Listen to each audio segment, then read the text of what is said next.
welcome back to another week of Behind the Lens. I'm Debbie Elias, film critic, creator, and host of Behind the Lens, where we go behind the lens and below the line with those movers and shakers, those film and TV makers, the producers, directors, writers, actors, cinematographers, production designers, costume designers, composers, film editors, sound mixers, choreographers. Stay tuned. Stuntmen, stunt coordinators, VFX gurus. You name it, and you know I'll talk to them. And I do. So, here we are again. Another week. Can you believe that this is now wow, next week is Thanksgiving. I think it's next week. Yes, it is next week. Next week is already Thanksgiving. Another year is almost gone. So I'm thrilled to have all of you joining me again during this 11th year, and hopefully you'll join me again when we kick off year 12 in January 2026. But as far as this week's show, first of all, I have to apologize to those of you who were looking for my Tron Ares special this past week. Because I want to give you a package of interviews focusing on the interdependent elements of the film and those department heads, which include head of makeup and hair Donald Mowat, cinematographer Jeff Cronenweth, and re-recording mixer Ron Bartlett. I had to delay putting that together due to rescheduling of my interview with Ron Bartlett. No surprise here, but a publicist kind of screwed up. But Ron's interview is now done in the can, so you'll get to hear this award special this week. And as I said before, even though some of you out there are not giving Tron Ares the love that it should have given the technical prowess and acumen of this film, these elements with makeup and hair, cinematography, and the sound design, the mixing, the editing, and costume design with this film, they all deserve some awards attention this award season. So for all the guilds out there, for all the critics associations, in addition to the Academy, the Golden Globes, you need to be looking at some of these people. And I just can't say enough about the quality of their work, but you'll hear me say plenty later this week. But for today, this week, we've got a theme of mystery going on. And I love the films that we're examining and the directors we're hearing from. I mentioned it to you at the close of last week's show. And, who doesn't love a good mystery? First up, today, you're going to hear from director STEPHEN Shimeek talking about Murder at the Embassy. It is the second film in the Miranda Green murder mystery franchise, and I hope there are many, many more films to come in that franchise. They are working on the third film now. Set in the 1930s in Cairo with pyramids and antiquities at the height of Egyptology and archaeology, there's more than a murder lurking around each mummy, and the film is shot on location in Cairo. And then at the midpoint of the show, you'll hear from writer-director LOTFY NATHAN talking about The Carpenter's Son, a film that has already drawn ire from some in the Christian community as it is developed from the apocryphal Infancy Gospel of Thomas, about the childhood of Jesus, and fills in the New Testament canonical Gospels, often clashing with some of those accepted writings. It's a powerful and fascinating film that is exquisitely made. And did I mention it stars Nic Cage as Jesus' earthly father, the carpenter Joseph? Yeah, so stay tuned, because that's going to hit you at the midpoint of today's show. But first, let's take a little trip to Cairo with director STEPHEN Shimeek and Murder at the Embassy. This story is fun. The film is entertaining and beautiful as it drenches you in the beauty and wonder of Egypt. When private detective Miranda Green is called to investigate a suspicious murder inside Cairo's seemingly impenetrable British embassy, she discovers a second crime has been committed that could spark war across the globe. Everyone within the walls of the embassy is a suspect, but the ultimate evil force is lurking right around the corner.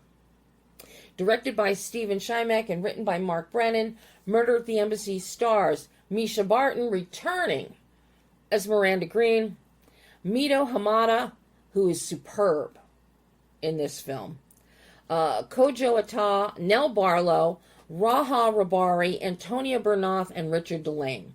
Now, I love Egyptology and archaeology and everything that surrounds the history and its uncovering. The period of the 30s, at the height of mummy discoveries. And I'm a longtime lover of mysteries, which you all know, which makes this the perfect film for me. Think Agatha Christie meets Indiana Jones meets Jessica Fletcher. The film is light and bright visually and in its tone.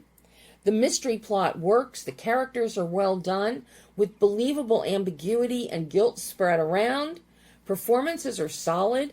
The chemistry between Misha Barton as Miranda and Mito Hamada as Mahmoud, the head of security at the British Embassy, is wonderful and fuels the development of their character arc. Personally, I would love to see the two of them pair up in another Miranda Green movie. Supporting cast who round out the potential murder suspects include a journalist, an actress, a secretary, a translator, and the ambassador and his daughter, with all cast extremely well. Most notably, Kojo Ata as our journalist Walter, and Antonia Bernath, who is a hoot and a holler, with shades of Judy Holliday as actress Betty. And of course, there's Miranda's trusted companion and assistant, her dog Blunder, who is a scene stealer. As you'll hear Stephen discuss, being a lover of mysteries himself, shooting this film and being in Cairo was a dream come true. Of course, quite often making dreams come true is not as easy as it sounds, and that was certainly the case here. Working again with cinematographer Brian Willem, who is also a producer on the film, and who has worked with Stephen on multiple prior films. The two developed a delightful visual grammar that showcased the region while constantly adapting their filming techniques to the changing conditions brought by light, the sand, desert winds, and the heat. It's not often that a filmmaker talks about hydration being a production element to concern himself with, but Stephen does just that, and talks about it as a production consideration, as well as cameras, lenses, production design, and everything else. Tricky was the editing process because of having to balance suspense, humor, and impart information. And for that, Stephen turned to editor Matthew Jensen, whose openness to experimentation allowed them to try various pacing and structural approaches until they found what best served the film. And how about not only working with a scene-stealing Blunder, the dog, but having a handful of camels, some donkeys, and yes, live scorpions. I can honestly say this is only, I think, the second or third film that I've ever spoken with filmmakers on that they got to talk about working with scorpions and scorpion wranglers. So, take a listen as Stephen Shimeck breaks down the making of Murder. Hi, Stephen. Hello. You have dazzled me once again. Thank you so much. I love films like this. I love stories like this. I loved Invitation to a Murder, which introduced us to Miranda Green. And yes. But this follow-up now with Murder at the Embassy, set in Cairo, in Egypt, this is like just delicious. And on every level, you immerse us in time and place. Your production design and set dress is fantastic on this one with all the detail. And Misha is superb as Miranda Green. And then you give her a playmate with Mito Hamada as Mahmoud. And watching the two of them is just, it's delicious. They are so great together on screen with their back and forth tit for tat. But I mean, just so much fun. I am envious. Thank you so much for saying that. I am envious. I really appreciate it. What led you to this franchise now? And I hope we're going to see not just one more, but many more. Yes, please. Oh, so yeah, I guess I just first of all, thank you so much for all those kind words. It means a lot. It really does. There's so many people that put so much work into these projects, and it means a lot to hear people enjoy them so much. And yeah, I love everything about the murder mystery genre, and I'm hopeful. Right now, we are working on a third chapter, and you know, who knows? Maybe that'll lead us to even more. It was a joy to work with such a talented cast in such a beautiful place. I had never been to Egypt before. This movie is what brought me to the country, and now I can't wait to go back. And I tell everyone I know that they've got to visit because it's such an experience, and being able to be there in person and actually shoot there, like, it brings such an energy and a life to the project that we never would have been able to get otherwise. And I'm excited for people to see it. It was a lot of hard work, just kind of pulling together resources and working with crews across 3 different continents. There were challenges everywhere, but it was a very rewarding experience. And again, I'm really proud of what everyone was able to accomplish in this project, and I'm excited for people to see it. Well, what really impresses me with this is the fact that you did shoot in Egypt, in Cairo. So we get that real authenticity. As we're in a car and we're going down an alley or a very narrow street and we're rounding a corner, we can see the wear and tear of the centuries-old sandstone buildings. And that's so important to immerse us in this time. And also, it takes us into the 30s when Egyptology and pyramids were being opened and discovered and really advanced, people were in tune to that. And you capture that feeling here by shooting in Cairo. And you're working with Brian again as your DP. How challenging was it logistically and in determining the visual grammar here? Because you keep this very intimate. You embrace the claustrophobic nature of these alleys, of these streets, of the little marketplace, of the jam-packed shops. Everything is on top of everything. And you counter that with the beautiful expanses of the pyramids in the desert. So I'm curious how you and Brian, logistically, how challenging was this for the two of you in determining your visual grammar? Yeah, for sure. Well, I love Brian. We've collaborated on several projects at this point, and he's also a producer on the film, which gives us a little bit of an edge to be able to kind of go right to the top with what we think we need for the visual elements of the film, and he'll be intimately familiar with the resources that we have available to us. So I've really enjoyed that partnership.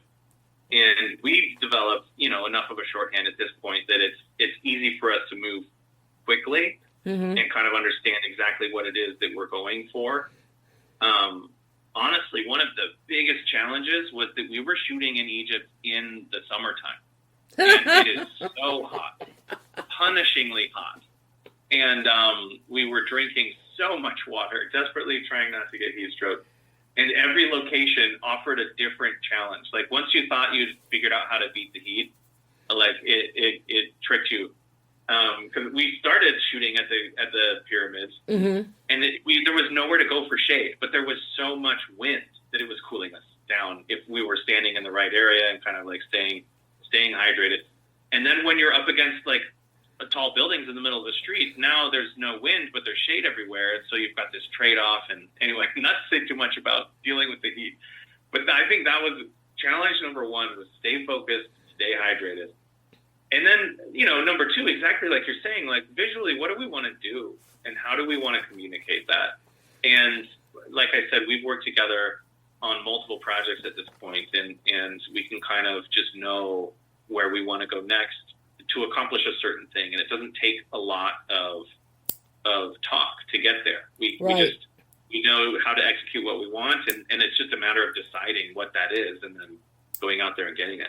How did the light impact what you and Brian wanted visually? Because I know that's a totally different, the light there is totally different than, say, shooting in the UK, shooting in the US. Oh, it is, yeah. And because of where it's located near below the equator.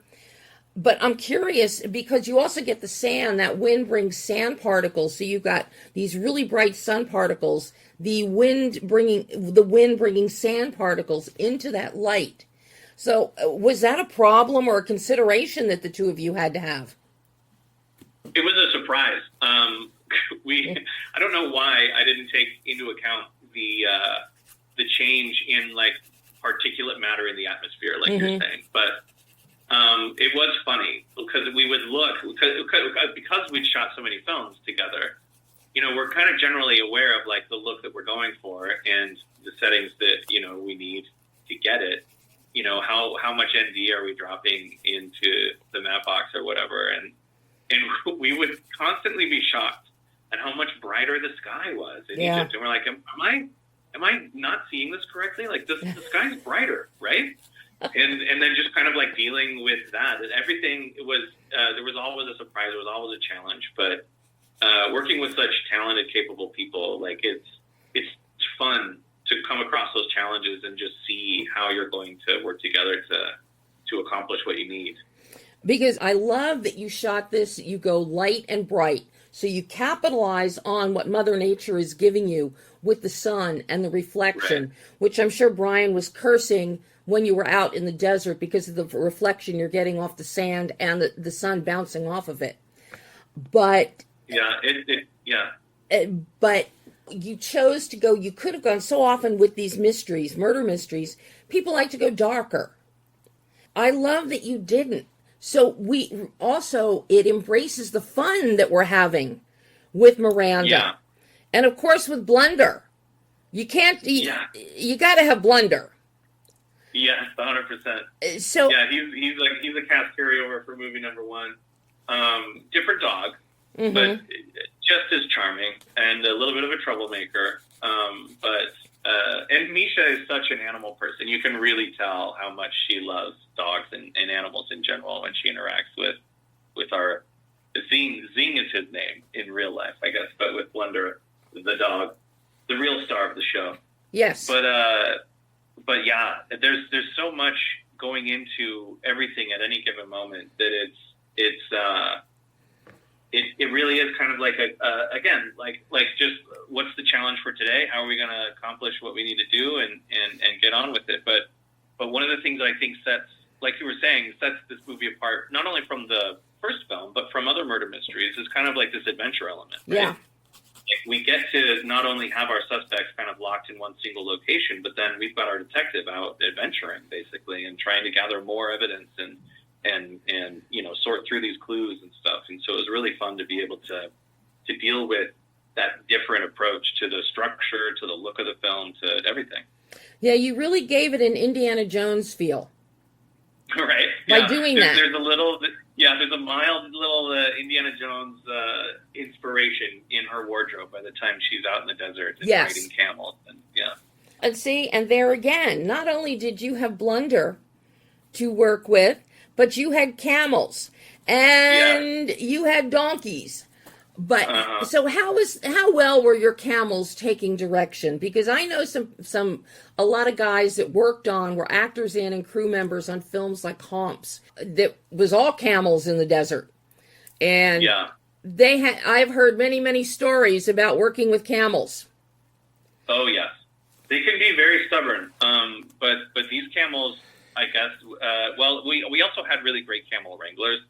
And so I don't know if how much of it is the animal's natural disposition or how much of it is how much they've worked with a specific trainer, but they behaved themselves and they hit their marks more or less that we needed time and again.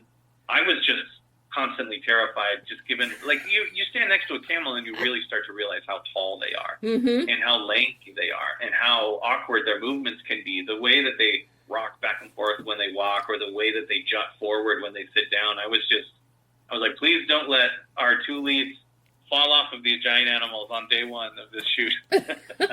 And of course, they like to spit too. Oh yeah, of course. Yeah, charming creatures. And of course, not to be overlooked in the animal world of what you're dealing with, you included scorpions. Oh yeah. And I was pretty psyched that we got to use, I was worried that would be one of the areas we'd have to use CGI. But our team in Egypt was like, no, we've got a guy.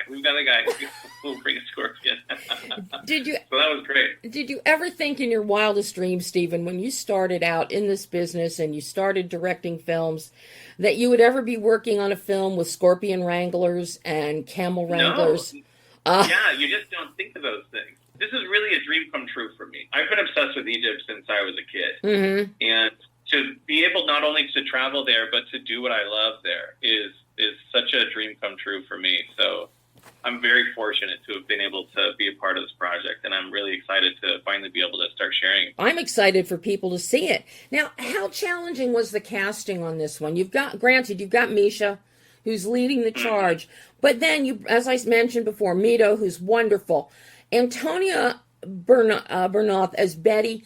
So often in this, she reminded me of like a Judy Holliday.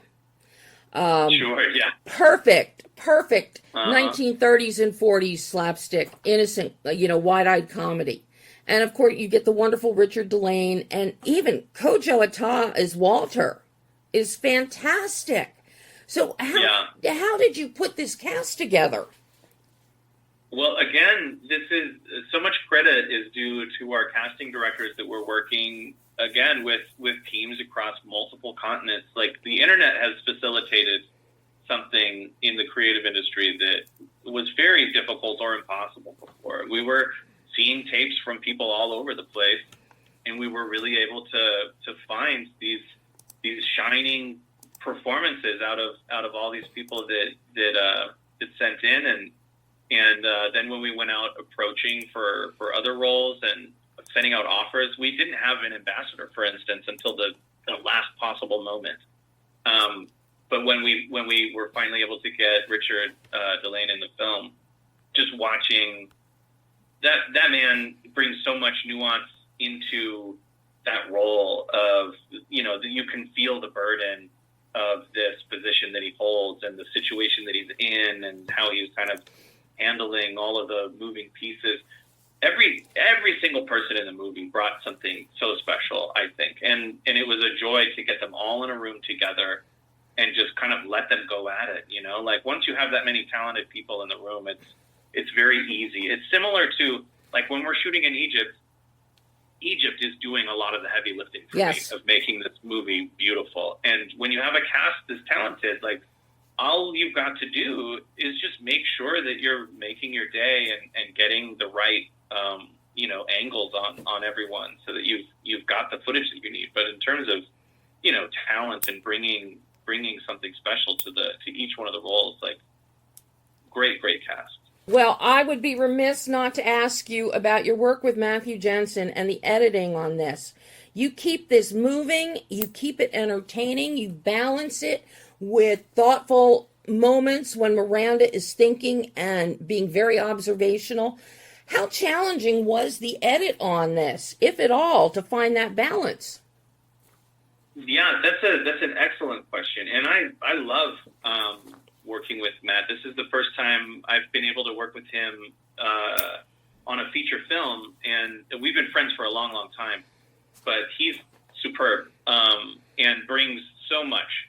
He'll suggest things that I never would have thought of, and will experiment. I'm a big fan of experimentation. Like, anything you've got, show me, and the movie will tell us if it's right or not, And so he was really open to, continuing to explore with the kind of pacing that we needed. Because, like we were talking about with like the suspense and the way that murder mysteries draw you in, how can we keep presenting the right questions at the right time, and how can we keep some information away from the audience until we need them to know that? And along the way, how are we making sure that we're giving little comic relief every now and again, and like balancing all of those things is a challenge, but it's also so much fun to kind of play with it and see where you can take it and what you can make of it. And I have to commend the two of you on what you did with those slow pans across the desktop and the slow pan going through the shop of curiosities. You gave us some eye candy and put it in the back of our minds. And things could be MacGuffins, things could be part of the mystery. But I love how you pace those very, very cleanly, evenly, and slow against some of the more rapier elements. And I just think you did a great job with that, you and Matt. Thank you so much. It's so great to hear. And again, there are so many talented people putting their all into every element of this movie. And it's so nice to hear shout outs for specific roles like that. Like everyone really did bring their A game, and I think it shows. Well, I can't wait for the next one. I want more after that, and I wouldn't mind a series, Stephen. All right. Let's do it. Stephen, thank you so much. This has been wonderful getting to talk with you about Murder at the Embassy, and I hope we get to talk about the next one. Yeah, likewise. Thank you so much. Thanks, Stephen. Bye-bye. Bye. And that was director Stephen Shimeek talking about Murder at the Embassy, which you can see right now in theaters, on demand, and streaming. And I gotta tell you, it's so entertaining. It's easygoing. The mystery is fun. The location is glorious. I think you'll really enjoy it. And it's nothing that you have to think too hard about. It's just pure entertainment. And it's perfect. Especially now as we're getting into the holiday season and people need a respite from the hustle and bustle, the incessant parties, and all that shopping that hopefully they will be doing. But now, we're going to switch gears and talk about another type of mystery with writer-director LOTFY NATHAN and his film, The Carpenter's Son. Now, this is not your cut-and-dried, faith-based, or historical religious film. LOTFY pushes the envelope here as he draws from the apocryphal Infancy Gospel of Thomas for this story. Now, as I mentioned at the top of the show, there has long been dispute on these Gospels, which number anywhere from 14 in Protestant Bibles, 11 in Catholic Bibles, and possibly up to 54 bits and pieces which make up the Apocrypha, all of which have long been denounced, for the most part, as the accepted biblical canon. They are not viewed as accepted biblical canon. And in large part, this is because of Jesus being depicted, especially in the Gospel of Thomas, as being vindictive or somewhat punishing, not to mention performing possible miracles, which flies in the face of the New Testament, which has his first real miracle, if I'm recalling my Bible correctly, is turning water into wine, or wine into water. But there's wine involved and there's water involved. But from a historical aspect, the Apocrypha are quite interesting, and in the case of the Infancy Gospel of Thomas, on which LOTFY bases The Carpenter's Son, much light is shed on the life of a young teenage Jesus. What LOTFY delivers is a fascinating story. I was riveted and enthralled from beginning to end. And yes, the fact that Nic Cage stars as Joseph, Jesus' earthly father, aka the carpenter, adds another whole layer to the film. As I said, it's written and directed by LOTFY NATHAN. The Carpenter's Son stars Nic Cage as the carpenter, Noah Jupe as the boy, aka Jesus, and FKA Twigs as the mother, aka Mary. Combining inspiration from the apocryphal Gospels with a focus on emotional realism and narrative depth. In this exclusive interview, LOTFY discusses drawing from non-canonical sources, particularly the Infancy Gospel of Thomas, to fill in gaps about Jesus' youth, and to imagine the dynamic between Joseph and Jesus, despite the original text's lack of direct narrative. So much of the Gospel of Thomas is bits and pieces. It might be lines of perhaps a parable or a poem, but there is no direct narrative. But you can piece it together. What can be described as an origin story, which I think this is. The film explores the father-son complexity, showing Joseph as a strict, deeply religious man who feels overwhelmed and sometimes confounded by the extraordinary child in his care. And LOTFY sought to ground this with believable motivations and moments of conflict and connection. The result is an immersive narrative, particularly that father-son dynamic, which is the heart and soul of the film. Shot on location in Greece and Crete, and on 35mm, the film is visually stunning. Simon Beaufils comes in as cinematographer, and his work is stunning. You may know his work best, U.S. audiences, from the film The Anatomy of a Fall, where he was working with lots and lots and lots of snow, murder, and mystery. But his work is just flawless. It's impeccable. ECUs and macros abound here, and they work so well as connective tissue, metaphorically speaking, to the wonder and importance of a thing or a moment, especially when we're talking biblically. They also provide perhaps a little bit of foreshadowing. Now, as we dig into the making of The Carpenter's Son, LOTFY explains the meticulous world-building process, including the historical research and collaboration with his production designer, Jean-Vincent Pouzos, and Simon Beaufils.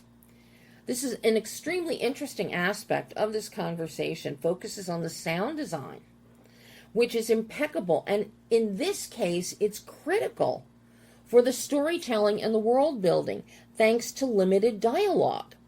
From the night wind in the desert to the clop of donkey hooves or sandaled feet walking on rocks and dry dirt, to a wooden door latch being not so quietly opened in the night by a 15-year-old trying to sneak out, to crickets and night noise, village voices in the daytime, the ambient soundscape speaks loudly, playing a stronger narrative role in creating a vivid and visceral atmosphere. And now adding to this sound design is Lawrence Dangle's unique score, which incorporates chorale music and ambiguous instrumentation, carefully blending with the ambient elements to maintain tonal ambiguity, sometimes making the audience question whether or not you're hearing something good or something evil. And of course, yes, we talk about Nic Cage.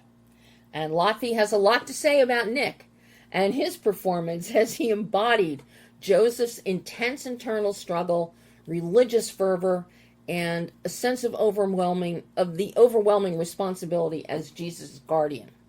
We see the internal struggles ultimately manifest in an emotional explosion of anger and frustration in the third act, as only Nic Cage can do. It is Nic Cage at his most Nic Cage, let me tell you. Contrasting Cage is the calm of F.K. Twiggs as Mary, while Noah Jupe is outstanding as the angst-filled 15-year-old Jesus who's baffled, confused, angry, tempted, and unsure of what this power is that he seems to have, or its purpose. I don't think he's quite grasped the purpose part yet, but the confusion and the angst is all there. And the way that LOTFY has written this and structured it, Jesus has so many qualities and characteristics and traits that we see in 15-year-olds today. So it doesn't matter if it's 15 AD, if it's 2025. There's a commonality there that people today can tap into and relate to. So on every level, I've got to say, The Carpenter's Son is magnificent. So take a listen as writer-director LOTFY Nathan discusses it all. Hello, Debbie. How are you? Well, hello, LOTFY. I am so excited to be speaking with you this morning. Oh, that's great. I love this film. I was riveted from beginning to end. Wow. Okay. Great to hear. Thank you so much. It was enthralling. It was mesmerizing. The story is absolutely fascinating. The fact that you went to the apocryphal Gospels for this, because this is an area that a lot of people, they don't even want to consider. They don't even want to look at. It's like these Gospels, these apocryphals do not even exist in the realm of Christianity or Judaism. And I've always found them quite fascinating because it just builds on missing chapters. We knew nothing about Jesus as a child, really. And to see what you have done to bring, and particularly with this Gospel of Thomas, which is not really, the last time I looked into anything on it, it's not really narrative. It's more... No, not at all. It's like slices of life, piece here, a piece there, disjointed parable or poem. And exactly. It's like a laundry list of hectic events of an adolescent, you know. You do such a wonderful job of making this a cohesive, immersive narrative. You build this world. You immerse us in this world. But then one of the key things that grounds this for a viewing audience is your construction between the carpenter and the boy, for Joseph and Jesus, this whole father-son complexity. And we have an angsty 15-year-old, and I don't care if it's 15 AD or 2025 AD. Teenagers are teenagers. And we feel that realism. That really comes through. And a lot of what he's experiencing, we're seeing through his eyes. The temptations, the curiosity. That is a 15-year-old through and through. Yeah. Yeah. Do you have kids? No. I have four nephews. So okay, so you get the idea. Yeah. I mean, but I mean, we've all been 15, so I think we get it. But absolutely, I think that was a important thing to dive into, you know, and when I read between the lines, even of the Infancy Gospel, you know, you've got there is a dynamic there, even without a narrative, you know, and a real story. There is a dynamic to be read between Joseph and Jesus, you know, and a certain rebelliousness, you know, that I think is needed. I needed to find the motivation for that, where that's coming from, you know, and then also to think where he goes in his life, you know, and I part of the effort here was to try to design this in a way that it could fit neatly in the timeline, you know, of the New Testament as well, you know. So, you know, I wanted by the end of the story to feel that we're sort of being, you know, gently pushed into the future of maybe the character, the version of him that the Christian community knows and understands. Yeah. And I think you have done an excellent job of filling that gap and staying, you know, and fueling the timeline. I think, you know, it really fits. It's believable. It's resonant. And I'm just so impressed that you tackled something that is, number one, doing anything with the apocryphal Gospels is controversial in the eyes of so many people. But for you to take this and you really humanize this story. I know we've got supernatural doings, but of course, if you're a true believer, it's God works in mysterious ways. So, so it's not out of bounds to even think that and call this like, ooh, a supernatural sci-fi or horror film or something. No, if you are a believer, it's God works in mysterious ways. Yes, we can have sticks turn into snakes and things like this. This is what we expect. Cecil B. DeMille did it with the Ten Commandments, so hey, you can do it here. Just so well crafted and brought out, but it all starts with your world building. How challenging was the world building on this one? Your location is design. Jean Vincent's production design is exceptional. Yeah. And then you've got Simon's amazing cinematography. And all of it is in this really cloistered, surrounded by mountains, blanketed area. So talk to me about creating this world. Yeah, so that really started before I even began a first draft. I thought, okay, this is something I want to do. Big can of worms for many reasons. In not making this film too broad. Yeah. One, I thought that in the spirit of going for this genre approach, part of me always, and also this being a kind of side story, an origin story, I wanted it to be, to feel pinpointed, and enclosed in a focused place, a kind of incidental place that they might have passed through in their journey, and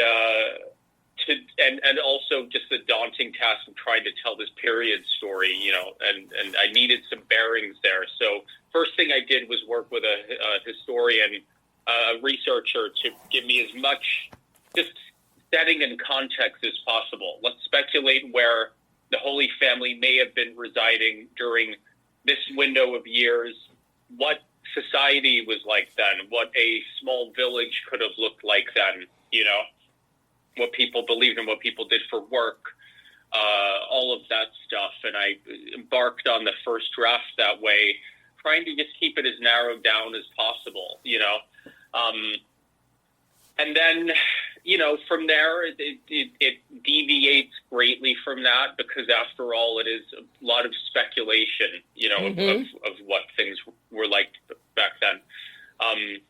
So I took plenty of liberties at the same time, but I had these things in mind, these kind of anchor points of location setting, things like that, and then handed those things over, say, to Jean Vincent, our production designer.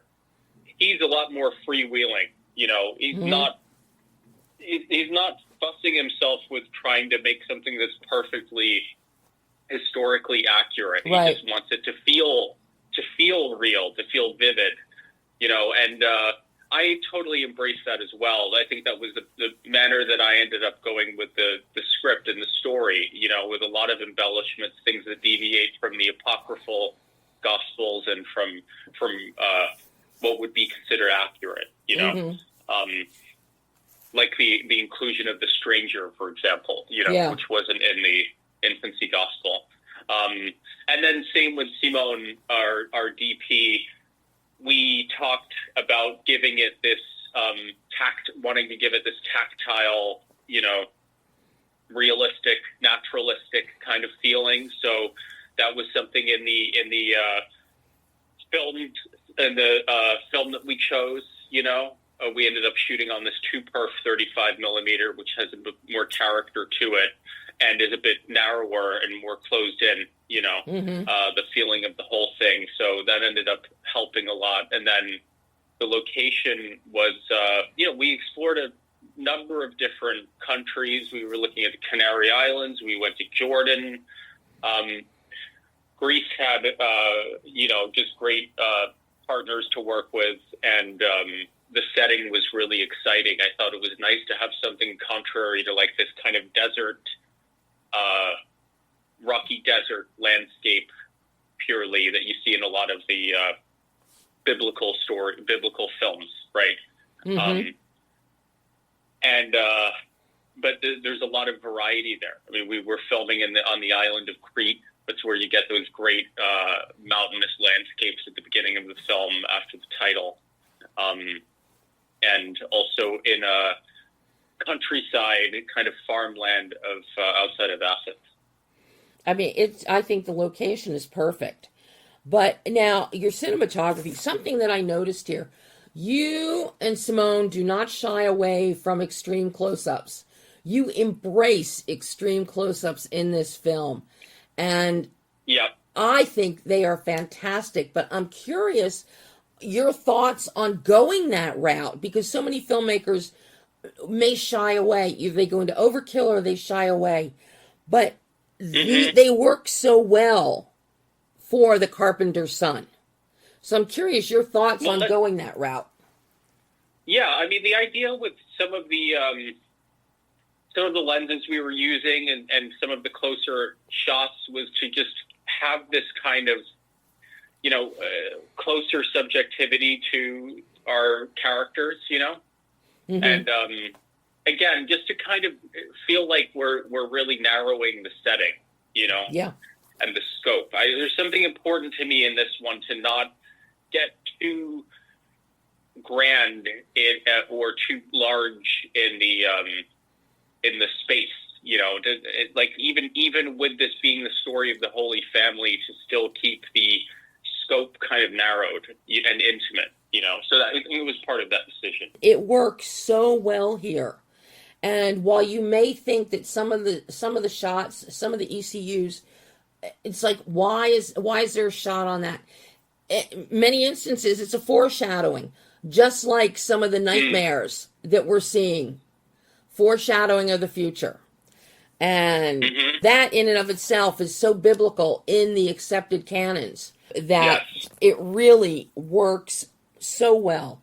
But another element you have here that is just knocked my socks off, your sound design, because your dialogue is minimal in this film. So much of this, it's ambience and observation, and the sound design from the beginning of this film, the attention that is paid to the soundscape with night winds, with breathing, Nic Cage's breathing, desert hallucinations, sounds that come with that, night crickets, the rattling of wood as a teenager is trying to sneak out of somewhere, and you can never do it silently. We all know this. So we hear, the wood latch, the rustling of wind in the leaves, the sandals on the broken rubble and rock off of the cliffs and mountains.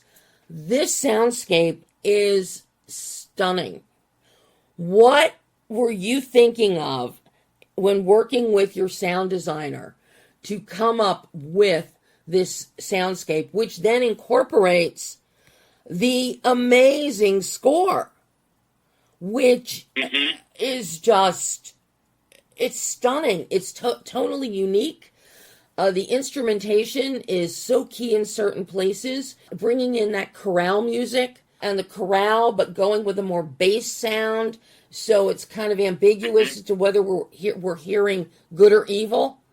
Talk to me about this soundscape, LOTFY. Wow, it's so fun hearing your take on this. I love it. It's just great to hear your input here, and that this stuff resonated with you. First of all, just as a side note, the sound, was important for a lot of. Again, it's really the intimacy, the subjectivity of the boy. I thought that it was important to have this kind of hyper-focused detail there, this kind of empathy that he possesses, being almost supernatural. It's kind of like being able to hear and feel people from afar, and I think that was a nice challenge to try to portray. And then sound also is just such an important thing for the genre, that I think that it was a big effort to try to give us this most visceral, vivid sound that we could have, and letting that be an unsettling thing a lot of times as well.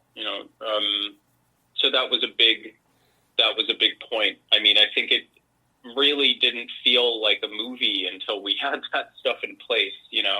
My process, I think, in the future would be to have a lot more sound design done, even in the front end of editing, and to have that to work with, because it really is, to me, it's especially with this genre, Yeah. And then the music, we had an amazing musician, Lawrence Gangle, who I think did some great unlikely sounds and wanted to have these kind of, I think the music was also an opportunity from the beginning. What I thought is that it should indicate that this is a different telling of this story, immediately in the music, so, and I think he really succeeded in that, at times, in feeling that it's a different account, Mm-hmm. Oh, absolutely. And that's why I said it is, as I said, it's unique. It is tonally unique. Yeah. And the way that the entire sound mix and the sound editing is done, it just complements the visuals so beautifully and completes the building of this world. Now, I have to say, I am just beyond thrilled Nic Cage did this film. And what tickles me is we get into the third act and we really get to see Nic Cage do Nic Cage, exploding. And all these uncertainties and all this anger and all this rage that has been building up in him for the past 15 years. He unleashes it on Mary. That's full throttle Nic Cage. It works so well and puts so much in perspective and really makes you think about that whole Joseph and Mary and Jesus dynamic and how it all began. And absolutely amazing. What was your thinking, you and Nic together, because I know how he delves into a character and how he builds a character. What was your collaborative thinking on taking this character arc with Joseph to what we ultimately saw? Yeah, well, my thinking in my writing of the character, the journey that I wanted Joseph to go on in the story, both. Or are you talking about both, and then how it was to give that to Nic and how he interpreted it? So both, right? Yeah. So initially, I, like we were saying at the beginning, there is a dynamic that can be culled from the Infancy Gospel between Joseph and Jesus. I found him to be confounded by Jesus, and overwhelmed by having to be his guardian while he has strength and legacy that's far beyond his understanding or grasp, right? It was an interesting thing to dwell on his character. I hadn't really seen too much of that, excuse me, in the past. But what I found was someone who I imagined would be incredibly religious. And when you look, couple that with the research that I had done and what it was to practice Judaism in antiquity, incredibly dogmatic and strict and regimented, and that he I imagine, would have been a fervent believer, who at the same time is, for all intents and purposes, having to take care of his boss's son, or however you want to put it, and just the overwhelming responsibility of that. I also, in an effort to think of this all as realistically as possible, and with the genre in mind, I thought about his visions that Joseph had before and immediately after the birth of Jesus, indicating what he was supposed to do, and thought, what would it be to actually have a vision, That yes, it's a divine thing, and that's usually the way that it's perceived, but it could also be overwhelming and terrifying, no matter where it's coming from, right? And that after so many years where we're kind of adrift in the sea of Jesus' life on earth. Sorry, I'm just coughing a little bit here. Sorry, trying to drink some water. It just started. I started to find this great conflict between the two of them, where Joseph maybe fundamentally felt there's something that he needs to impart to Jesus, to teach him. Somewhere he needs to take him in his life. And I also found myself really referencing Amadeus, the Milos Forman film, thinking about Salieri next to Mozart, and that kind of proximity of characters, when he's sort of like next to divinity, and I thought that was really, really interesting. Then Nic, of course, took it, took command of it in such a great way, and he really internalized the character and found, I think, I felt that he was kind of bottling something until later on in the story, which makes perfect sense, for his character, this kind of like doubt that is dormant, that he's wrestling with it, I just think he just handled that so brilliantly. Absolutely. I mean, it took me aback. By the time we got to that third act and that emotional explosion, I was like, wow. Yeah. And then it's kudos to our wonderful mother who is there getting that wrath, and she never wavers. Her faith is so strong in her task, what she has been tasked by God. She doesn't waver. She doesn't even flinch. Yeah. And when he's yelling, we're leaving. And it's like, okay. Just the calm was amazing. But there's so much there's so much contrast that you have happening here, but something that carries through and that I think is part of you in making this film, in writing this film. You said it, an origin story. So many of our best origin stories are fathers and sons. That's true. You look at Superman, superheroes. You look at Superman. You look at a lot of the MCU. You look at Black Panther. You look at Tony Stark and his dynamic. And Star Wars, yeah. Star Wars, yes.